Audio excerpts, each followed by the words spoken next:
Jadi kalau sekarang dengan berita buruk yang diterangkan oleh 5 orang ini, kita justru harus gembira. Karena memang itu yang kita duga dari awal. Oh, ini akan terjadi pemburukan. Karena 8 poin yang diterangkan oleh KMI berlaku sekarang.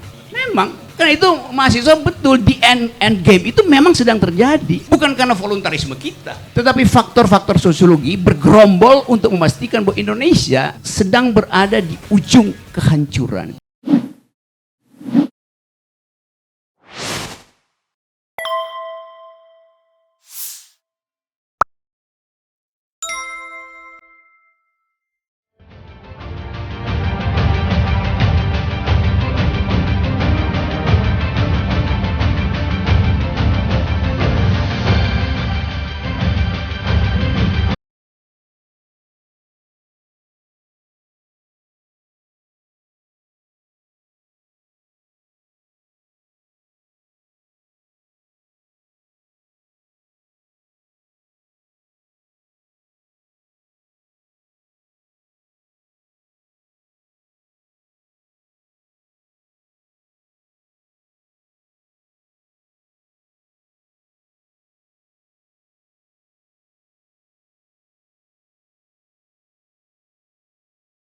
Yang dia maksud dengan teman-teman saya, itu yang disebut sebagai teknokrat di era Orde Baru.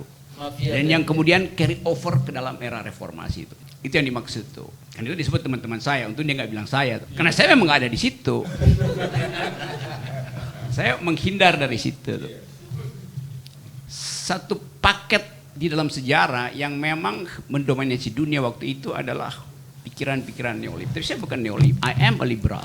Tapi kalau saya katakan saya Rocky Gerung adalah liberal, saya mesti kasih konteks. Kalau Anda bilang saya seorang liberal di Eropa, artinya Anda kanan, partainya konservatif itu, pro kapitalisme itu. Kalau di Amerika, liberal artinya kiri, yaitu mengupayakan social justice. Partai Demokrat itu liberal, Partai Republik itu yang neoliberal gitu. Nah, kadang-kala di sini itu ditukar balikkan karena otaknya sungsang itu. Karena itu yang sering mesti saya bikin klarifikasi. Jadi kita kagum bahwa Ihsanuddin Nursi punya pengetahuan komprehensif bukan sekedar tentang metodologi ekonomi, tapi sejarah ekonomi. Itu yang penting sebetulnya. Yang nggak diajarkan di Fakultas Ekonomi itu atau di FISIP. Mengerti asal usul dari neoliberalisme dari tahun 44 ketika diadakan sidang di yang kemudian menghasilkan Bretton Woods sampai sekarang soal Bitcoin, kita nggak bisa lihat ada perdebatan bermutu di talk show tuh. Karena buta huruf semua tentang sejarah ekonomi itu. Jadi ini yang membedakan antara kami dan mereka, KAMI dan mereka. Yes. Walaupun saya dilarang bicara ilmiah, tapi akhirnya saya mesti balik ke situ dulu tuh. Tadi juga diucapkan orang yang namanya Francis Fukuyama itu. Seorang neolib-tulen yang memanfaatkan pikiran Hegel untuk menerangkan bahwa dunia di tahun 90 terbaca di dalam judul bukunya The End of History. Dunia udah berakhir. Berakhir artinya diakhiri oleh kemenangan kapitalisme itu. The end of ideology, the end of macam-macam. Tetapi ada kata tambahan di dalam buku Francis Fukuyama, the end of history and the last man itu. Last man-nya adalah kapitalis itu. Kita mau itu KAMI juga mengajar bangsa ini dengan pengetahuan filosofi, legal reasoning, political economy. Karena bangsa ini buta huruf dengan itu. Istana tuh nggak tahu apa yang kita bicarain sekarang ini, nggak ada gunanya karena dia nggak ngerti.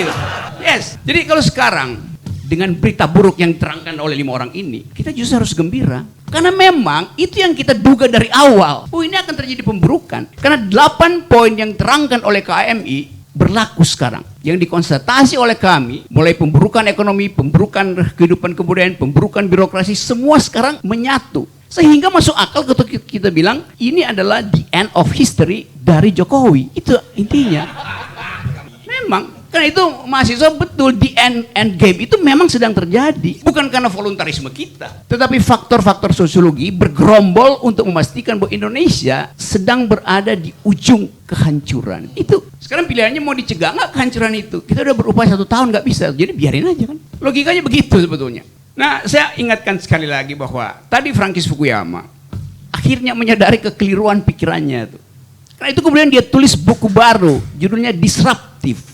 The Great Disruption, kekacauan besar gitu. Dengan satu proposisi tambahan di situ, Saya mesti ingat lagi itu buku, udah lama saya baca tuh. The Great Disruption and the Reconstitution of Social Order. Jadi orang yang neolib pun sekarang mengerti bahwa kehidupan sosial itu harus diucapkan kembali, direkonstitusi itu. Iya. Jadi terlihat bahwa para pemikir besar pun setuju bahwa kita harus kembali pada kehidupan kesetaraan manusia, solidarity itu. Dan itu yang jadi tema dari KAMI. Jadi sekali lagi kita bersekutu di sini dalam upaya untuk reconstituting the idea of justice.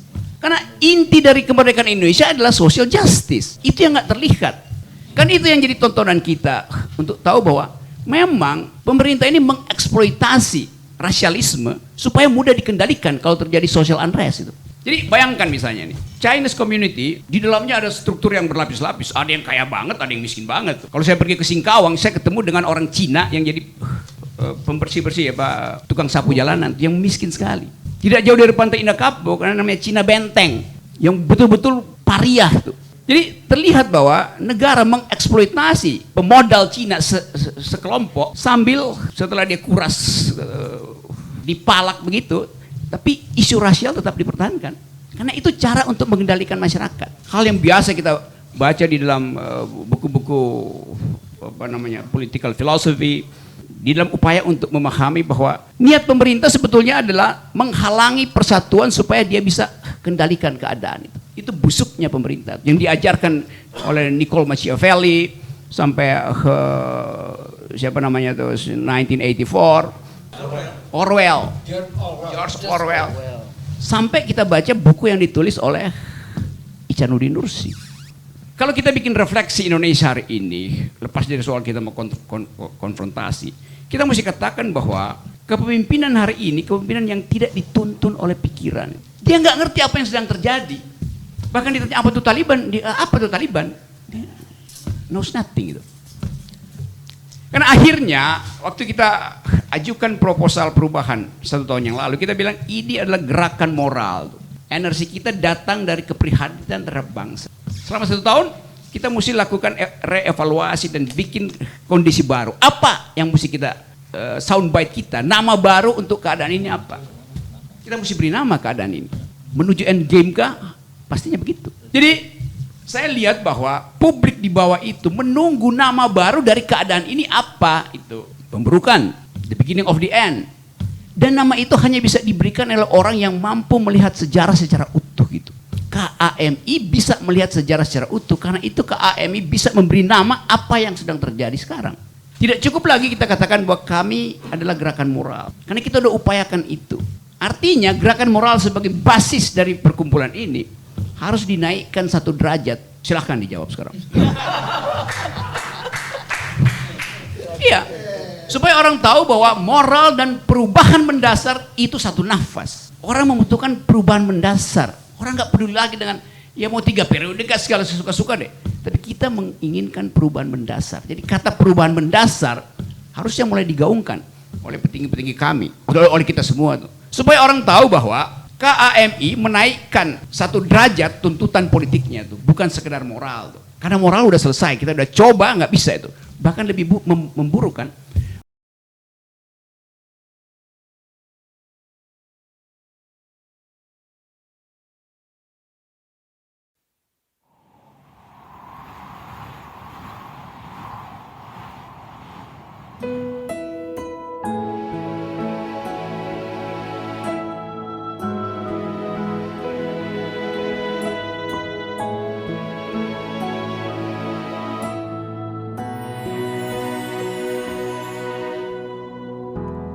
Ketika matahari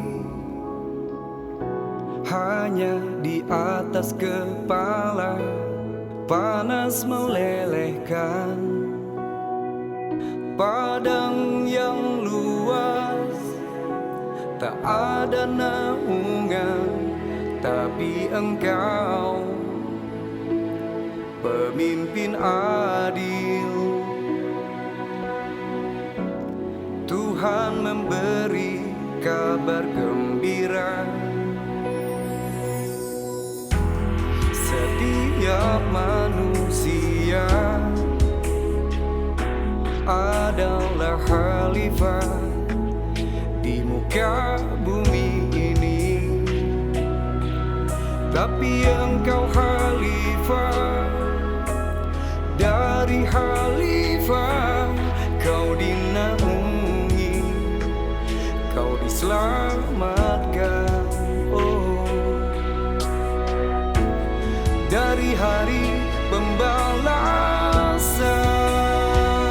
Engkau bisa bawa mata air kebaikan bagi manusia.